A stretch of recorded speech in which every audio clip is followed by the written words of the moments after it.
It's now my pleasure to introduce the presenters for the day. The topic is fundraising techniques and social media strategy. Ted Trevins is here from the Dynamic Solutions Associates, and Ted has been working in the nonprofit sector since 1990 and has held senior management positions with both foundations and direct service organizations. Kendra Ramsey is here as well. Kendra is the event coordinator, and Kendra has gained valuable organizational and event management skills while working in student orientation programs and the human resource industry. Is Kate here too, or is it just? Kate's on Zoom? Yeah. Wow, hi Kate. Hi. Oh, she's waving. Hi Kate. Kate is the communications and marketing director, and she's on Zoom. So look at us being so modern. That's awesome. Kate has been a member of the DSA team since graduating from Emmanuel College in 2013, and she knows quite a bit about social media management, content marketing, SEO, and social media analytics. So we've got some real expertise for you here today. I'm going to hand it right off to Ted and Kendra and Kate. Please take it away.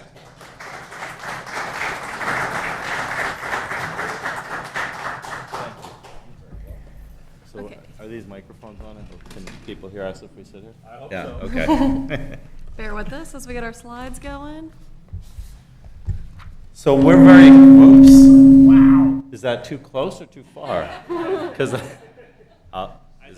is this okay? Just be comfortable. Okay. Just be comfortable. Okay, one sec. Yeah, no mic. Ride the game. So we're very excited to be here today. We, I don't give up energy from this room, which is really good.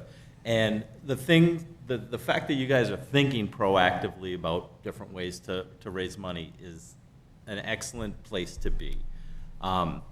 So this is our presentation, Weaving the Narrative, Leveraging Social Media and Fundraising for Fundraising and Events. I'm going to tell you a little bit about myself, and then people are going to introduce themselves, and then we're going to start the story, and I'll talk about what we're going to do today. I started off working in nonprofits right out of college. I worked across a lot of different issues. I worked in hunger, I worked in homelessness, I worked in healthcare. And I found that the issues that these organizations that I had worked for as an employee were facing were pretty common no matter what you were trying to help in socially and in social services. And so I went and got my MBA, and I got out and I sort of decided that I wanted to start a firm that, aligned with the need I saw and was able to do full service, because I sort of was a generalist. I worked in finance, I worked in grant writing, I worked in designing programs, and it sort of just came together. And so as we grew and, things have expanded, and I'll talk about that a little later, I have been especially interested in working in the issues of domestic violence. My daughter's Ethiopian. We've done a lot of development work in Ethiopia. I've traveled extensively in the country before the Civil War.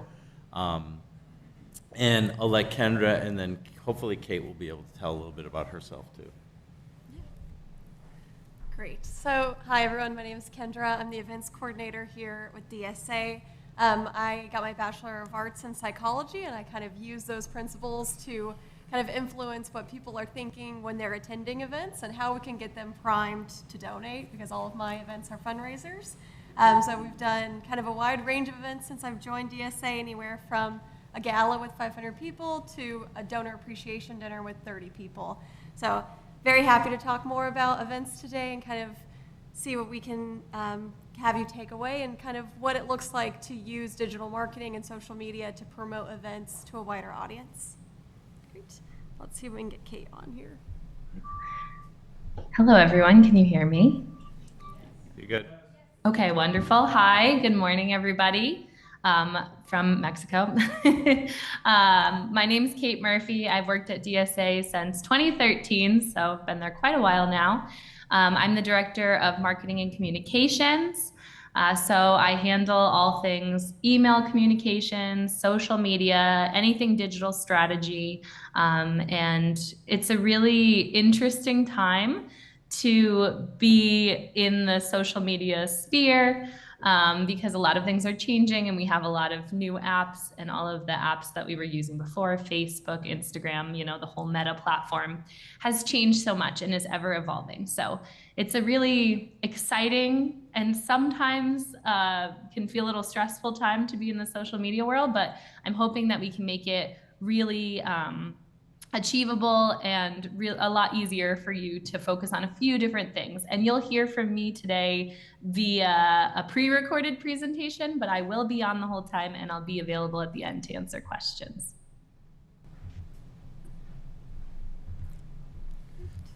So continuing with the DSA, am I okay?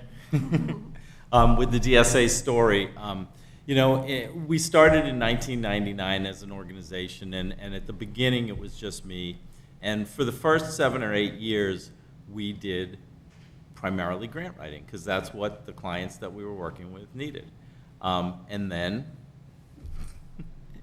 this is one of our favorite memes, we had to pivot, because in 2007, the stock market crashed, and all the banks consolidated. So organizations that were getting money from 5 different banks, while the banks said that the money's not going to go away, when they consolidated into one bank, there was a lot less money to be given out to organizations. So people who were reliant on grants were facing, similar issues to what you're facing, and they had to adjust.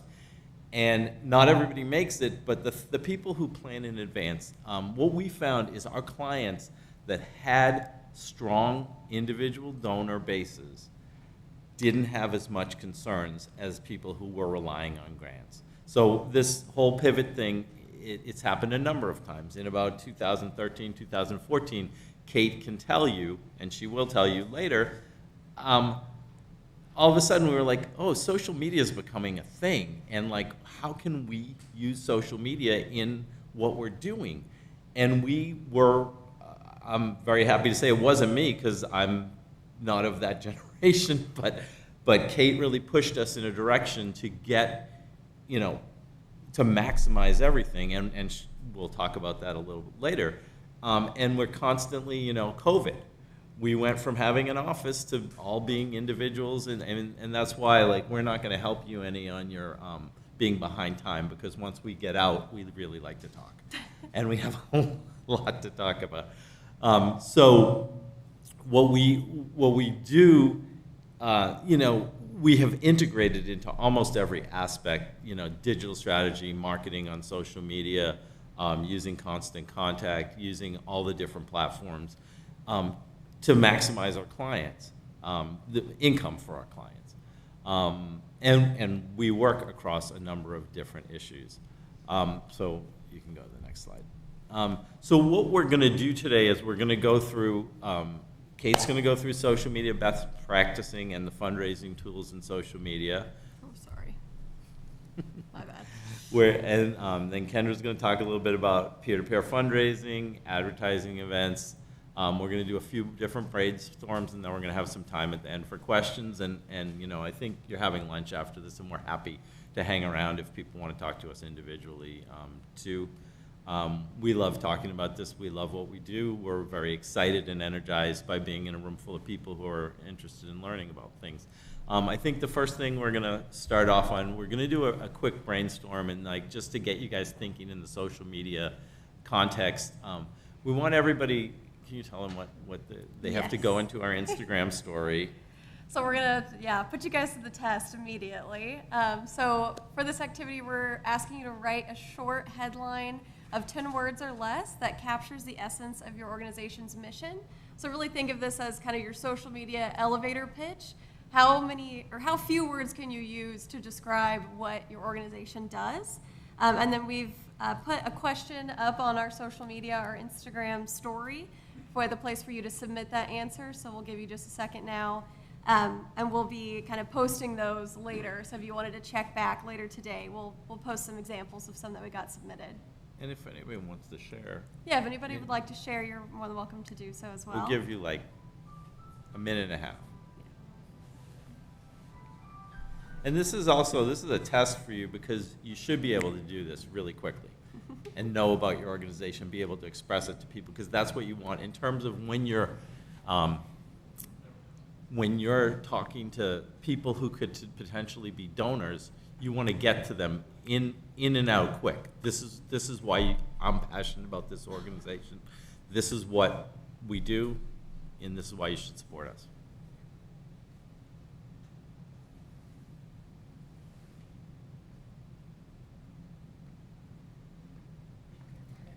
Mike's a little bit closer. That'll help with feedback. I thought it was further away. We're not TV people. That was a good note. I would, no. I would put the name of your organization instead of saying we. Just so people, Anybody else? Westwood Media Center is the place to go for hyper-local content. Excellent. Nice. Great. All right, the next thing is Kate. Yeah. All right, we're going to go to our pre-recorded portion. I'm assuming this is going to work really well. We'll begin today's session by talking about some general social media best practices that every organization can put into use to up their social media game. I picked 3 things to focus on. Obviously, there are more because, as we've said, I could do a whole webinar just on social media. However, if I had to pick 3 things, the first would definitely be the fact that engagement rate is so much more important than number of followers. So buying followers, no, don't do it, not worth it. It doesn't make you look more valuable or more astute if you have 100,000 followers and only 5 people are interacting with your posts. So that's definitely something that I think has been a focus on the clients I work with. Is it's not about how many followers we have, it's about how much they're engaging, and we'll talk about how we get people to engage with us in the next few slides, a few slides from now, I should say. And sharing human interest stories. Show your value by sharing human interest stories. What posts do you like reading? Like when I think about what I like to read or what I'm engaging with on social media, or my friends are, or my parents are, or my colleagues are, it's almost always content from someone you know or something that you're interested in. And I find that fascinating because I think that we have a different vision internally when we're creating the content, but realistically what people want to know is they want to know about people and causes that they care about or that they think are influential. And so we need to become those people and make our brand that for people. And how we do that is by sharing human interest stories. And then the last piece that I picked to focus on is resharing user-generated content. This is such a huge win because it takes a load off of you. All you have to do is go on and share the content appropriately, whether that, adding some language or giving some context. However, it means that you don't have to do the brunt of the work creating content. So it's all of the good content we love, but for free. We don't have enough time to go through in-depth Facebook and Instagram fundraising tools because there's so much to unpack here. So we're not going to talk about the technical side of things.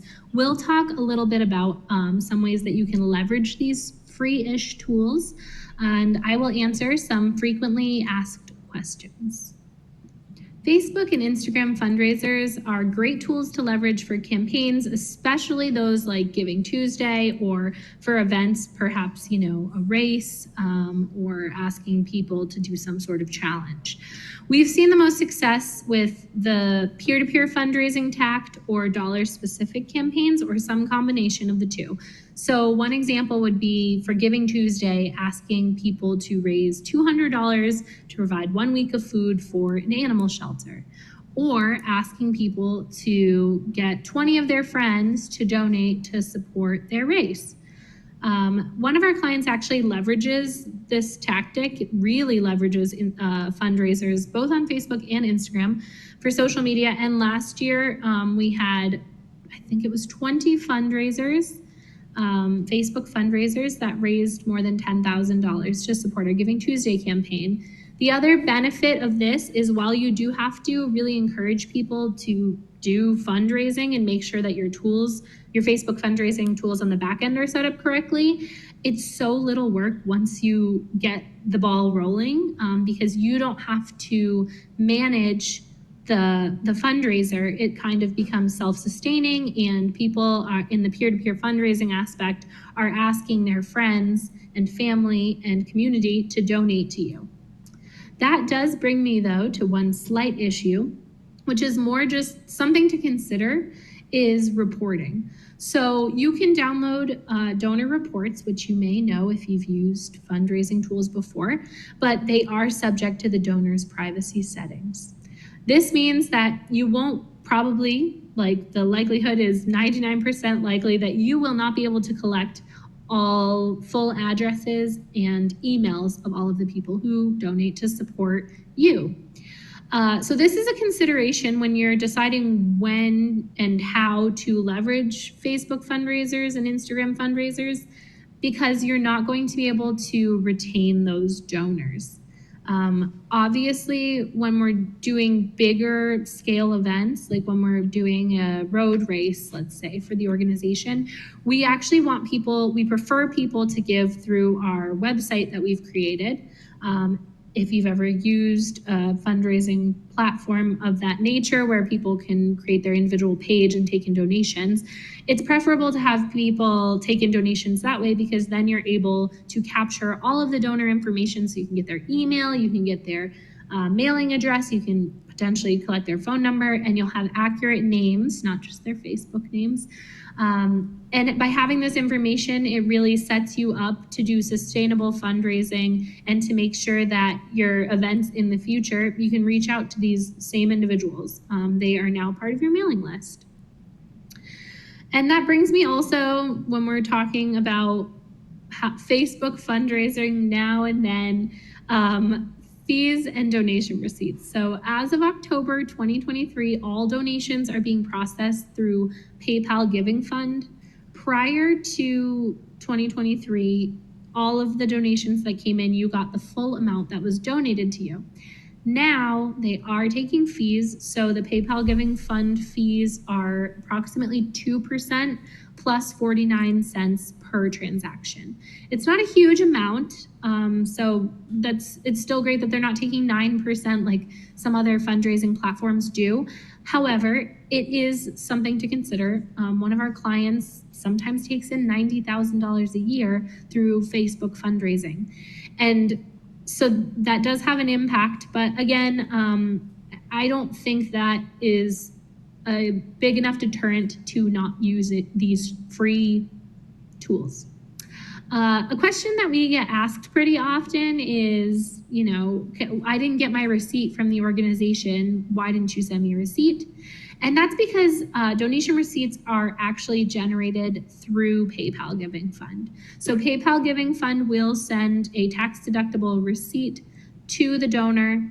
Also, please note that PayPal Giving Fund money doesn't come directly to you. They hold on to it for a while and disperse it. I think it's within 90-day periods.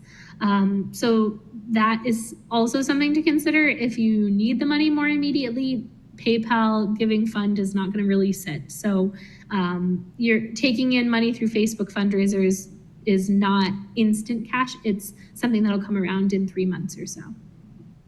So all of this brings us to the biggest question of them all. How can we engage our audience on social media? I told you the importance of engagement rates, but what does our audience really care about, and how do we get them to care about us? Don't worry, I'll tell you. So we're going to talk about storytelling, clear calls to action, and staying in the know. There are absolutely more ways than this to engage your audience. And if you've found some good ones that we don't mention, I would love to hear about them.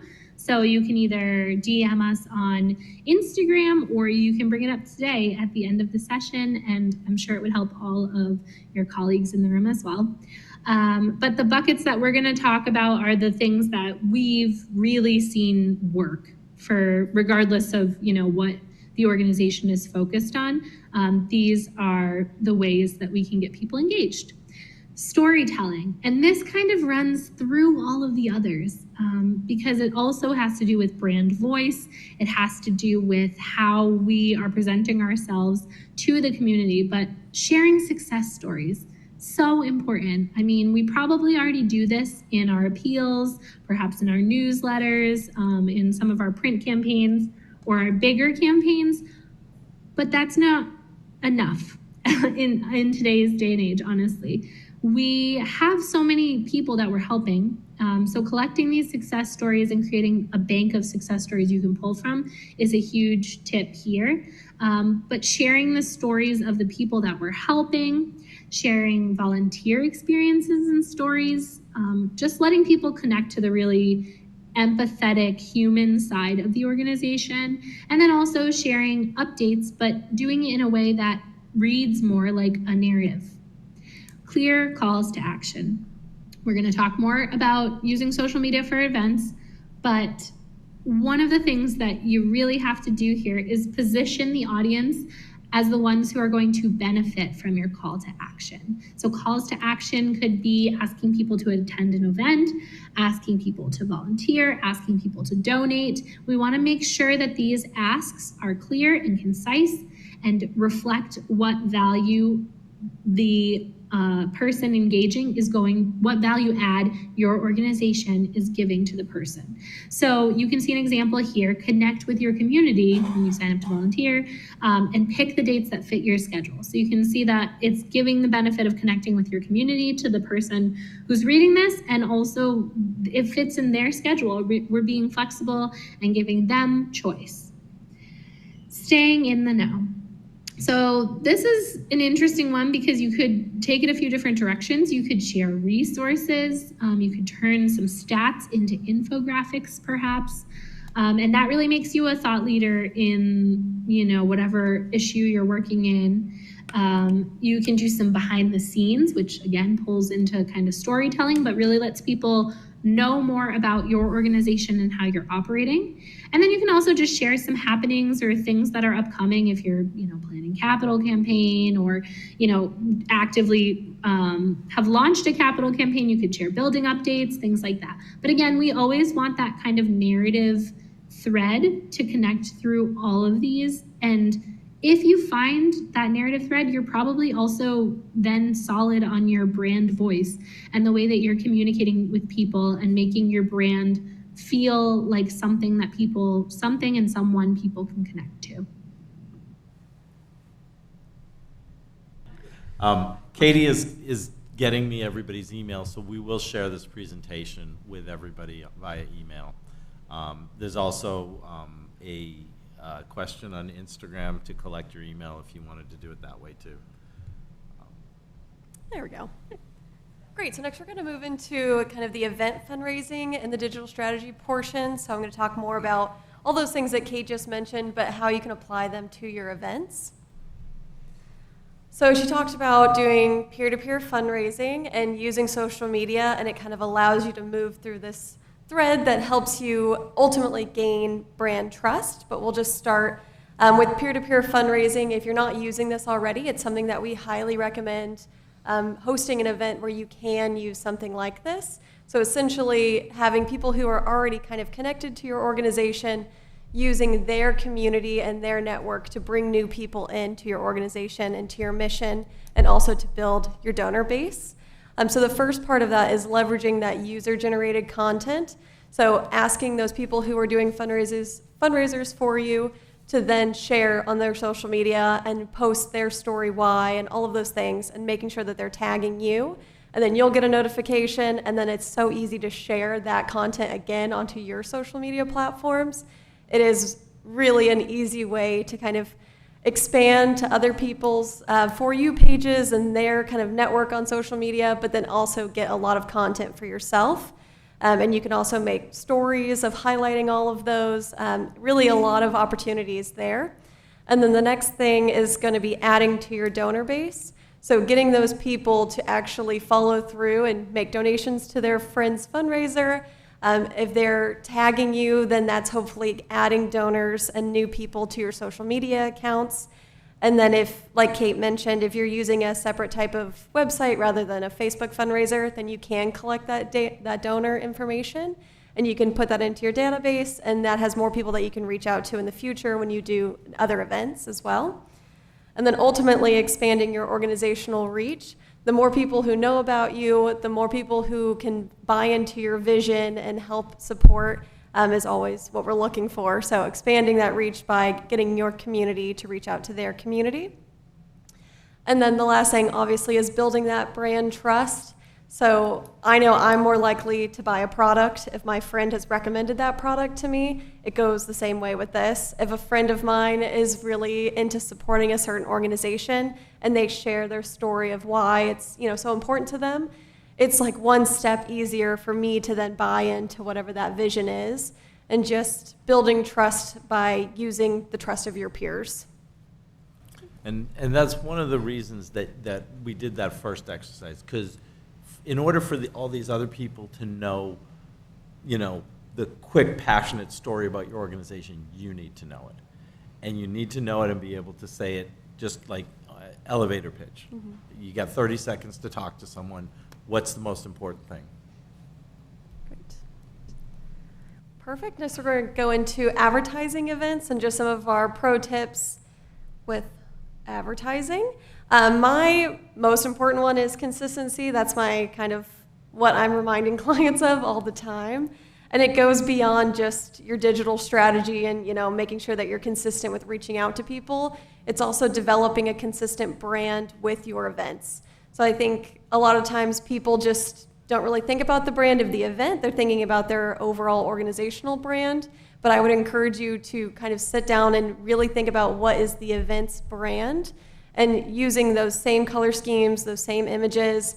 I always recommend making your own event logo that a lot of times will incorporate your organization's logo, but really making it feel like a complete package within your organization, so that when people see it year after year, it's really this easy memory recall of people saying, oh, I know what that event is because I recognize that logo, or I recognize that color scheme. And it also ties into all of your collateral, your digital collateral, and also things that you'll be, maybe physically mailing or posters around town. If everything has the same kind of design consistency, it makes it easier for people to spot and recognize and remember those things. And then we also wanted to touch on weekly email communications with a donation button. And this is leading up to events. So I know a lot of people are scared about sending too many emails, but really think about what comes into your inbox and how much of that just goes to the archives. It just goes away so quickly. People need a lot of reminders for events. So leading up to your event, it is okay to send a weekly email encouraging people to buy tickets, reminding them of the silent auction, of just everything you can, because it may be the fourth email that finally gets people to buy those tickets. So just I don't know, like we're giving you allowance, like you can do it. We're giving you, the advice that you should be doing it. But I think a lot of people are afraid that they don't want to send too many emails. But we're giving you that pro tip. And for events, we find more and more that people do not make plans till the last minute. And we usually get an influx the last week or two before an event. And that's, it's just, I think everybody waits till the last minute to do things. Yeah, definitely. Yeah. And then we also, just with that one, making sure that there is a donate button. If there's a lot going on in the email, it can be at the bottom of the page, but just giving them the opportunity to have the donate button, and it is going to be just a one-click process for them. Also, kind of with this is, you don't have to share everything in email. You can share the highlights and then say, to learn more, and then go to your website. I think some organizations like to make sure everything is included in the email, but if I see an email that I have to scroll multiple times, more likely than not, I'm not going to read the whole thing. So I think just giving people the top level, what they need to know, and then letting them have the resources to go explore more if they want to. And then the next thing is engagement. So using social media to engage with your audience before the event. So this is with polls, contests, and questions. So really using, Instagram stories and different ways to connect with people. You can do polls about, what they'd like to see at the event. You can really do anything that you'd want just to get people thinking about the event leading up to the date. And then the contests are really fun for people. You can do like a photo submission contest, a photo caption writing contest, just anything to kind of get people thinking about the event and kind of sharing that with their friends. And then the last one is shareability. So we see this a lot with organizations, is that they just have a really hard URL, or their website is not very clear, or they kind of hide all the event details like later down in the page. So I think that's another key point, is just having a really clean, visually appealing event page on your website that has the date and the location and the times and the ticket prices like right at the top. Just get that out of the way, and then you can go into why you're hosting the event, the details of it. If you're looking for volunteers, like those buttons are later down in the page. You want people to see everything that they would need to know kind of in that first section. And then another thing with that is the simple URL. So it should, and most times, just be your organization's website URL / event name. Like, it really does not need to be any harder than that, and makes it a lot easier for people to share with their friends if it is just a clean URL. And then I think I want to touch on quickly is QR codes. I'm sure you guys use QR codes all the time. Just making sure that is present. A lot of people love QR codes. It's super easy to pull your phone out and use them. But we also see a lot of the times we'll still include that simple URL right underneath the QR code for the older generation or people who maybe don't have smartphones, and they would prefer to just kind of jot down that simple URL and find it later. I think we're all kind of trending towards knowing how to use them, but we're still seeing in this time right now to include that as well. Great. Anything else? Perfect. This is me. Mm-hmm. All right, we're going to do another brainstorming activity. This is, we're going to ask you guys for your organization to brainstorm 3 ideas for social media content to get your audience engaged, and make sure that only one of them, or no more than one of them, is asking directly for donations.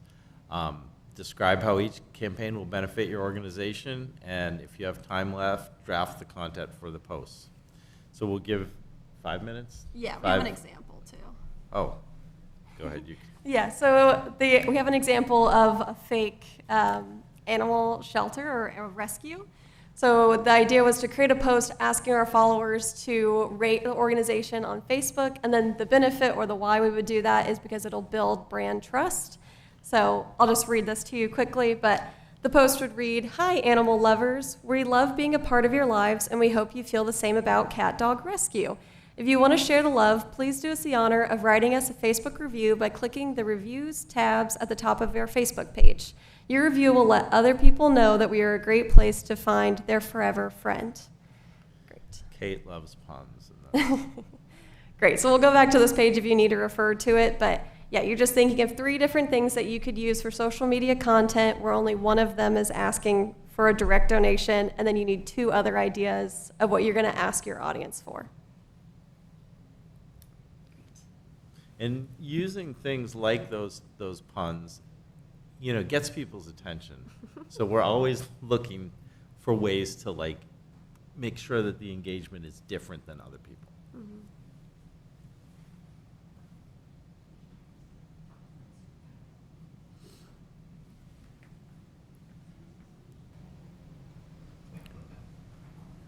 So is there a way we can have people share into a microphone so Kate can hear them and give them feedback?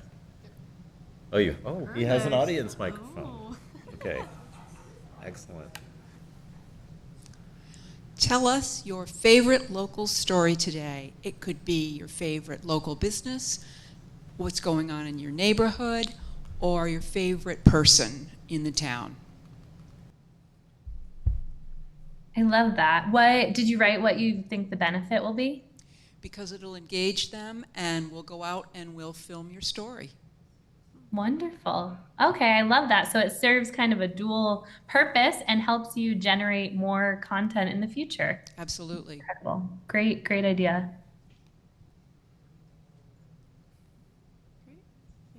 Does anybody else want to share? Yes. So we've got an event that'll come up this summer, and we were thinking about how to turn it into a donation event. So it's dunk tank donation posts. And our executive director sitting next to me is going to be the one getting dunked. He agreed to this last year. So I thought, what if the post was asking people to guess how many times Rob will get dunked in 1 hour? And they could place bets and say, like, whoever gets the guess could win something, maybe merch or something like that, so that you've got people guessing on the post, and then at the event, we get to follow up on it. So the benefit would be fundraising and brand engagement. Yes, that is an excellent idea, and you could share photos of your executive director maybe looking frightened, or if this has happened in the past, share photos from the past. But that really puts the personal spin on it too. So I really, really like that idea, getting people engaged and also connecting them to a face of your organization. Also helpful if somebody gives a really high guess, and then you're like, maybe they'll want to go to the event to make sure their guess is right. They'll just They're gonna throw 100 balls. Yeah. They have to donate to dunk. Perfect. Yeah. It's a good tagline too, donate to dunk. I know, that's perfect. I love the alliteration. So I have two ideas. So the first one would be ahead of our fall Halloween event called Scarecrow Spooktacular. So in late September or October, we would do a photo contest for pets in costume. And people would submit their pets' costumes ahead of time onto a website. People can vote on the website, and then on the day of the event, we'll announce the winner. And then the other idea is going to be ahead of our volunteer appreciation event in the summer. It's going to be a pie in the face contest. So people who donate will get the option, if they are one of the largest donors, to give a pie in the face to the executive director. Our goal is going to be $5,000. If we get to $10,000, you get to pie in the face the entire board of directors and the executive director. Wow, that's a good deal. And we'll live stream this to YouTube, Facebook, and Instagram.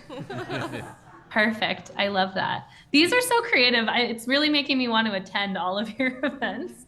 I think that sounds awesome. And again, like putting the faces to the events, which puts the face to the organization. And then all of those people, you have to get your board of directors to share that content with their community and kind of, chirp their community of, if you donate, you could get the chance to pie me for all of anything I've ever done to you.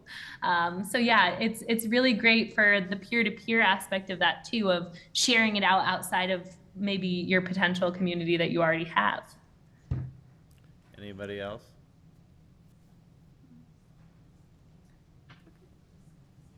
All right. Also, I can't see anyone. I can only see myself, so I don't know if anyone else is stepping up. So. No, we're going to go on to questions, but I have a couple things before we get to asking questions that I just want to emphasize because of some of the things that I've heard here today.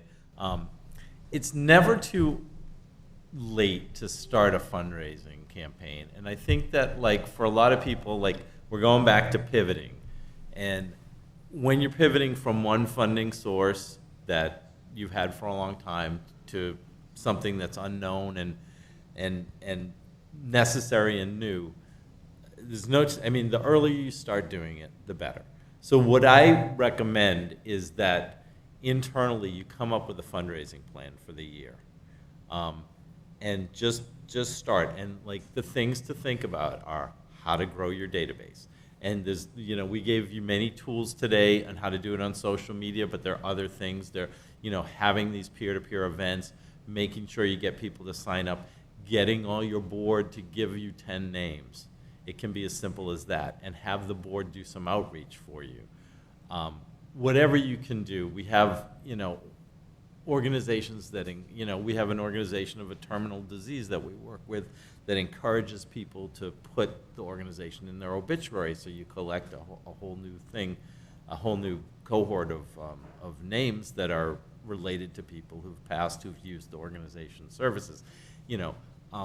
Just creatively thinking. I don't think there's any question, like any issue, that doesn't have an answer. You just got to creatively think about it. And that's like a lot of the times I think we're a marketing firm, because we're trying to always creatively come up with ways, new ways to figure out these issues. And the issues around fundraising, but fundraising includes a lot of marketing, which is like the brand awareness, brand management, putting a face to your organization. And I forgot at the beginning to some of the other things that we do. So we have events, we have digital strategy, we do grant writing, we do financial management, we have a web designer on staff, we manage databases. So we are really a one-stop shopping for nonprofit organizations. And so in that vein, we have some time to answer questions. You can ask us about this presentation. You can ask us general fundraising questions. We'll do our best, and then we can be here to talk to people individually if they want to afterwards. So do we have the microphone still around? Okay. Any questions?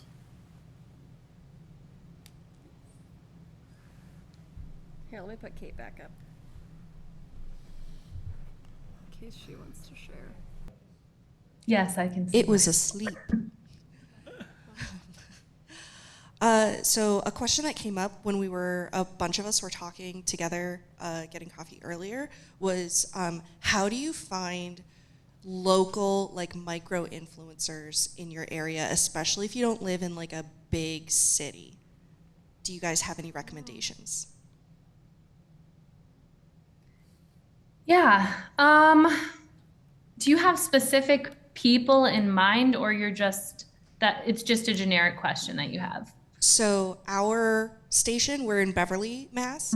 So we're on the North Shore, right above Salem. So we, while we're not Salem, because everybody knows Salem, we are like close enough that we're a pretty big city with a lot of like community engagement. And over the past year, we have kind of very luckily stumbled across some local influencers who have, anywhere between 10 to like 50,000 in an audience on a particular platform. And they found out about us, became evangelists, and have been really awesome in like helping us connect with people. And I was wondering, like, how can other stations try to find people like that in their own communities? And I've kind of been trying to figure that out so that I can like spread that message. So, because I know they exist, but like, how do you find them? I have an idea. Do you want to talk first, Ted? Yeah, sure. And this may not be feasible, but like, what about offering, like, putting it out on your social media that you're offering them like a 15-minute show on your station, and they will bring you an audience, right? I would hope. All right, expert, go ahead. Yes, so the way that we've seen it work, I don't have a finite question for because I think it probably depends on the community and the organization and what type of influencer they are, like what they're selling or what their brand is, what their specialty is. But we actually, some of the organizations we work with have connections to people like this. And so I think, as we talked about, it's not about number of followers, it's people who will engage with you. So the way that I've seen it work best, and it sounds like you've kind of hit the jackpot with this, is it's someone who's already knows about your mission, knows about your organization, and is willing and ready to promote it and excited to promote you. And one of the organizations we work with has someone like this who has, I think she has 20,000 followers on TikTok, something like that. But she is like a health and fitness person, and she's very deeply attached to the organization because they helped someone that she knows.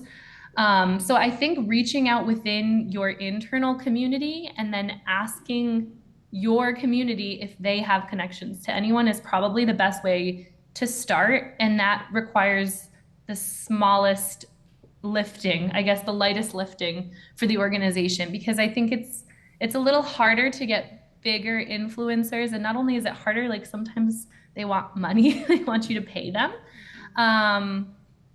And I just think the authenticity of someone who actually knows about your organization is going to really come through to the community, as opposed to someone who is being paid to do some sort of advertising for you. The other thing that we've found is that if you invite them to do perhaps like a road race, I don't know what your events are, but if they're running a race for you, like we've had some runners for Boston Marathon before, and those people use their platform to raise money for the organization, and they're able to kind of promote themselves doing good, but simultaneously they're bringing your organization to their community. So I think through events and then basically through your community, reaching out to your community to see if you can expand your sphere of influence and reach influencers and get them involved that way a little bit more organically than seeking them out kind of cold call.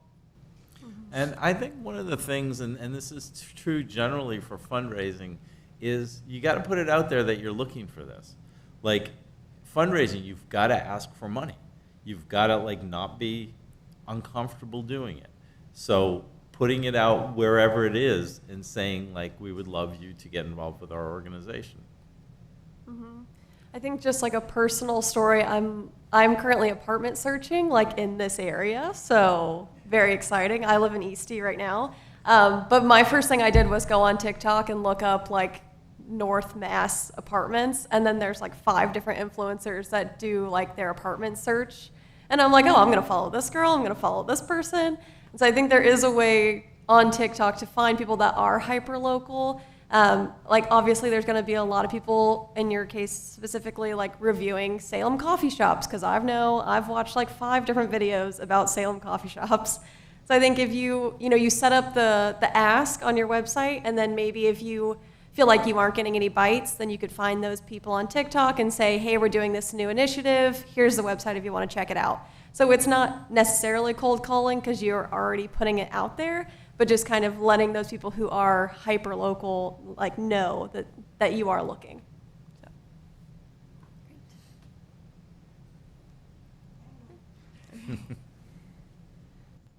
I'm sorry. That's all right. So another thing that we're kind of trying to learn how to do this year that we have no experience doing is like a planned giving campaign. Do you have any advice on how to make that ask when, especially you've never made the ask before and it's clearly an awkward topic to bring up? So it doesn't have to be an awkward topic. The first thing I would do, there's generic language that you put into wills and trusts and things like that you can just put on your website. Hopefully you have, if you have access to a board member who's an attorney who deals with this, or you can find someone to give you that advice pro bono, it would be great. And it's the language, I mean, you could almost Google the language and put it up on your website, say, if you're interested in, remembering us in your will, blah, blah, blah. We've usually done things like that via snail mail. So doing a snail mail and saying, like, we're starting a legacy gift club, and we would love to like you to be part of it. You could name it after someone who was influential in your organization who passed, and make sure that like if you have a contact person, the contact person knows what to say, and it can be simple as writing a script out about it. I mean, there's people who do this professionally. We actually have someone on staff who's really good at it. But I would you could look at other websites and see how they address it. I know that some of our clients do have that up on their website, and it is actually is a really undervalued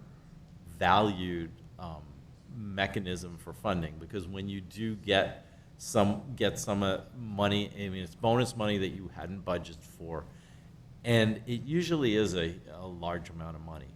So it is worth it putting some investment into that. I also would Google, like, there's all kinds of stuff on the internet, like a script on how to talk to people about, legacy giving. Anything else?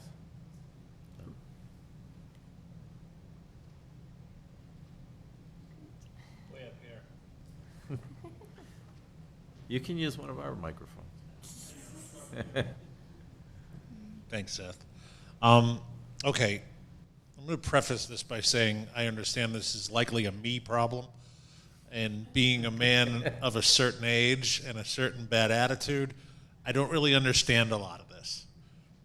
So I don't understand from a supervisory perspective how to tell my staff what I want them to do, marketing-wise, right? And I think I may not be alone in that. So I don't know what we need, and therefore I can't provide what I think are the right, tools for the staff to go out and execute. So if you could speak to that a little bit, it would be I'm in helpful. the same boat as you, and that's why we have Kate. I don't have So Kate. I'm going to let her address this. All right. Yeah, so I assume many of you, maybe this is a wrong assumption, but maybe don't have a dedicated staff member to do your social media management or your digital strategy, that people are wearing a lot of different hats. There are a lot of different balls in the air. And I think, obviously, having a staff member who is maybe just on social media themselves, so it comes a little more intuitively to them, and then just scheduling some time for them to do research. Honestly, one of the things that I do is I subscribe to a bunch of different newsletters, and I think we're collecting all your email addresses, so we'll put together some resources that we can send out to you, and some of our favorite places where we hear about updates to social media and things that are upcoming, and I think that could be really helpful. But yeah, having them build some time in their schedule, whether it's 30 minutes or an hour once a week, just to really familiarize themselves with what the trends are in the digital strategy social media world, to look through some examples of organizations who are doing things well. I think that it can be really helpful because all of the resources are out there. And I know as a supervisor, even if you don't know what to do, you can have a trusted staff member who is doing the research and can kind of figure it out and then also inform you. And you'll be able to tell what's working and what's not because you'll see the engagement rates, you'll see the statistics. If you're doing fundraising, you'll see the dollars coming in. So it's a lot easier to assess once you've tried a few different things. And I think the best way to figure out where to start is to really just kind of do some reading and look at examples. And I think all of the ideas I heard today were excellent.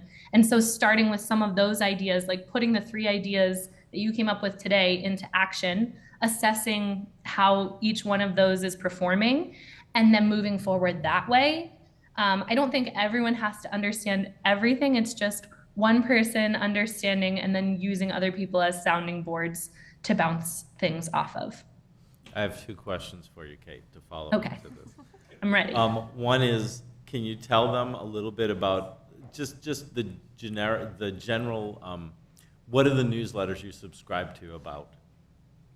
Yeah, I actually subscribe. One of my favorite is later.com. Again, you don't have to write these down. We'll send everything out.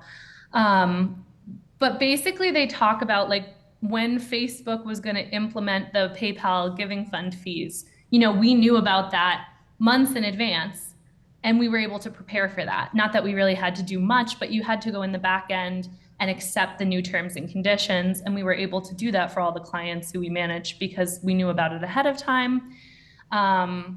Also, just looking at organizations that you admire or other organizations who are in your field or other organizations who are in your area, I think it can be really helpful to see what they're doing, because you kind of instinctively are going to know whether they're doing things right or if they're doing things, content that maybe isn't super appealing. And then you'll be able to look at that, generate your own ideas, and adjust your own strategy accordingly. So my second question to you is metrics. Like you're talking a lot about how they can how they're going to track it. What do you like? Just I know it's intricate, like when you have to go in there. But I know like Constant Contact will send you open rates or stuff like that. Yeah. So any of the platforms you're using, whether it's social media, whether it's an email marketing software, they're all going to have an analytics dashboard.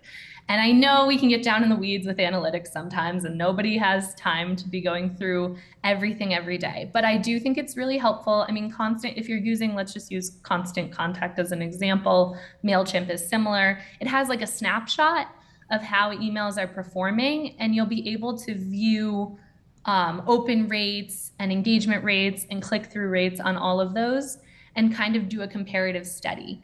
Another thing, I know we're all pressed for time, but another thing that I would recommend is if you can build in 15 minutes a week to just look at analytics, it's so helpful. It's so informative, and then you're not wasting time in the future. It ends up saving you time because you're going to be generating content that is more effective, which means maybe you don't have to make as many asks. I mean, you should still be sending out a bunch of emails, as we talked about with Kendra. But yeah, I think that's really helpful. And then Facebook also has its own Meta, I should say, has its own reporting tools. And especially when you're doing things like a Giving Tuesday campaign, you can not only use their metrics, but you can also assess how much. I usually just keep a Google sheet of how much is coming in for Facebook fundraising, and I keep track of that ongoing.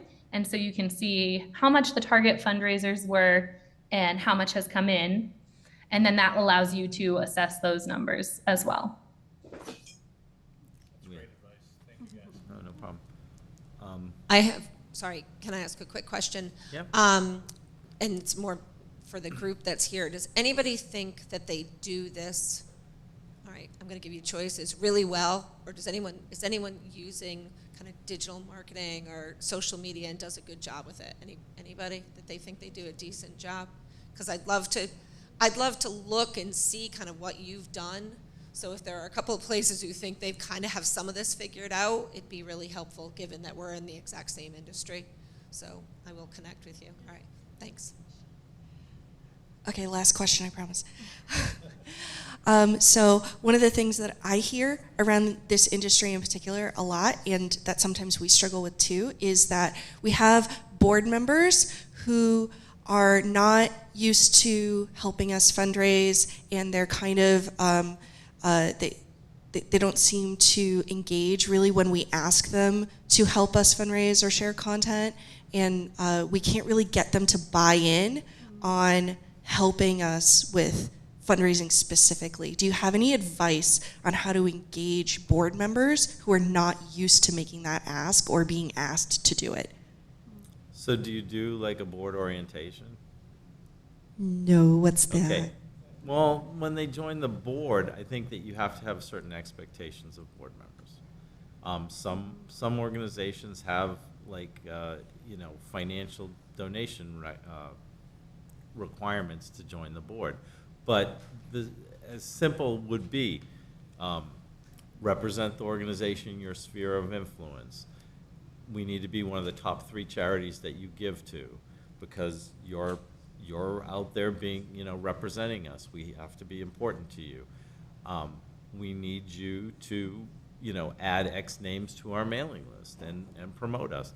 And so I think from the beginning you have to set that expectation. So now you have a board that's, most people have boards that have been around for a long time. I think you need to do a reset. And, we have materials that are like board orientation packets that we use with our clients, that you go in and like they have a checklist of like, these are all the things, and we will share this with you guys. I'll share you like a board checklist.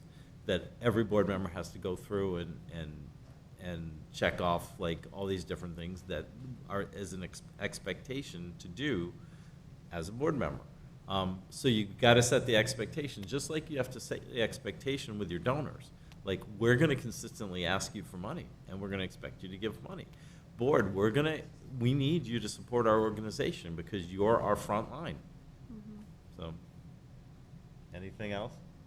No? I was just gonna say a good opportunity can be with like a new event and like, or if you're trying to revamp a current event and just saying, you know, we really need your support on this. We're really looking for board buy-in on this, and just asking them like point blank, we want you to do this. I think there's sometimes where, you know, if they're not being asked directly, then it's like not on them and their responsibility and they're doing other things. But if you say, you know, like how we've gotten the pie organization, the fundraiser, where it's like they've looped in the entire board. Things like that where you can really say, okay, this event's coming up and we need your help. It's kind of a hard thing to say no to. So I think. Did you tell them about the pies? Or they're just going to show That was up? the other one. The dunk. Oh. Okay. Yeah. Yeah. I think somebody's going to end up with a broken nose on that. I wanted to ask about events. And I think probably a lot of us used to do a lot of events, but as our resources tend to shrink, we tend to do fewer of them. And I struggle with finding that balance between how much resource you put into planning an event and the actual return you get. So if you could talk a little bit about how you manage that planning to make sure you're not overextending the organization, that would be great. Yeah. Do you want to touch on that first? No, you can go. Well, all my resources are events, so I feel like I'm not the best judge. Well, what I would say is, like, you have to make a judgment call on whether, like, how much money is going to come in. Yeah. Because if you have expenses of, you know, $10,000 and you're going to bring in 12, I personally would not do an event like that because you're not counting the cost of your staff time and everything. I think it's just really important to be cognizant of, like, hey, prices are going up on everything. Like, I don't feel like it's even cost effective to do events in Boston anymore because, like, all the hotels cost everything. I mean, we do some galas and things like that. I would look to do events that have low overhead costs that you know that you can get a lot of people to. And I wouldn't, like, spread myself thin doing 100 events. I think should be a part, like when, like I talked about doing a fundraising plan, as part of your fundraising plan, fit the event in and see where it is and make sure it maximizes the constituency that you can get to it. Yeah, I think a lot of the time the expenses are really what get you. Like, there are certain vendors that it just costs an arm and a leg. And I think, you know, what I do, and, you know, obviously this takes time and resources to do this, but reaching out to, you know, 4 or 5 different companies of the same category and just seeing where kind of the median price is. And then if you have one that you like, then don't be afraid to haggle with the one that you want to get to a price that you like.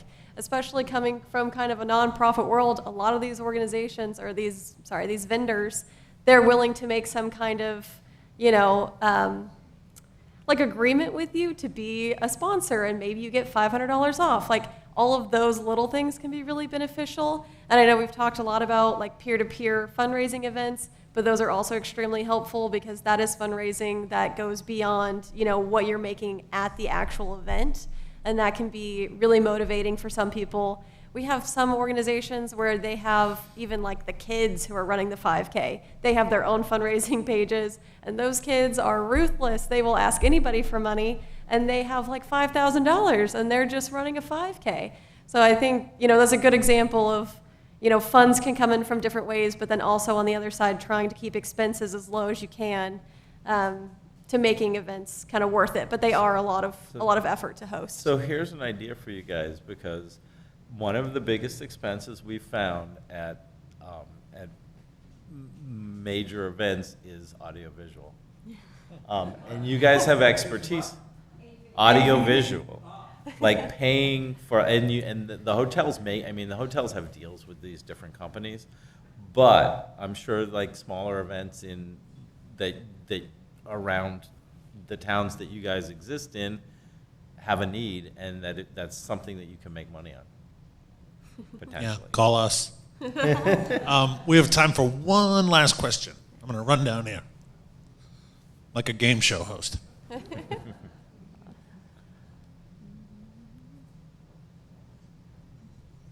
It's not really a question, but here's another way to make your event more cost effective. We're exploring doing joint events with other groups in town, sharing the costs, and we then we share the revenue.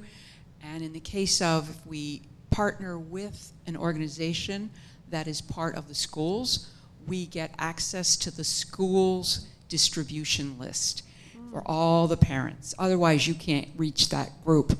So partnering is a cost-effective and expands your reach. Okay. Thank you. Any comments? That's a great idea. I agree. Same. I just wanted to say, if you didn't get a chance to ask your question, you can also, or if you'd like to share your 3 social media ideas and get some feedback, you can email hello@dsaboston.com. So hello@dsaboston.com, and we will get back to you. We'll answer your questions, and we can also, like I said, give you some feedback if you didn't get to share your 3 social media ideas. Okay. Well, I just want to say this has been a tremendous opportunity for us. I mean, where can you get this kind of advice? But nothing. So thanks to Ted and Kendra and Kate for joining us remotely. Awesome presentation, guys. Let's hear it for them. Thank you. Thank you. I think they're going to stick around a little bit for a little while. If you have questions, feel free.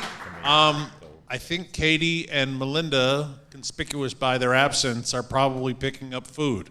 So we're going to feed you, and then we're going to come back and do a little roundtable. Make sure you spend some time talking to these fine vendors who are here as well. Thanks, everybody.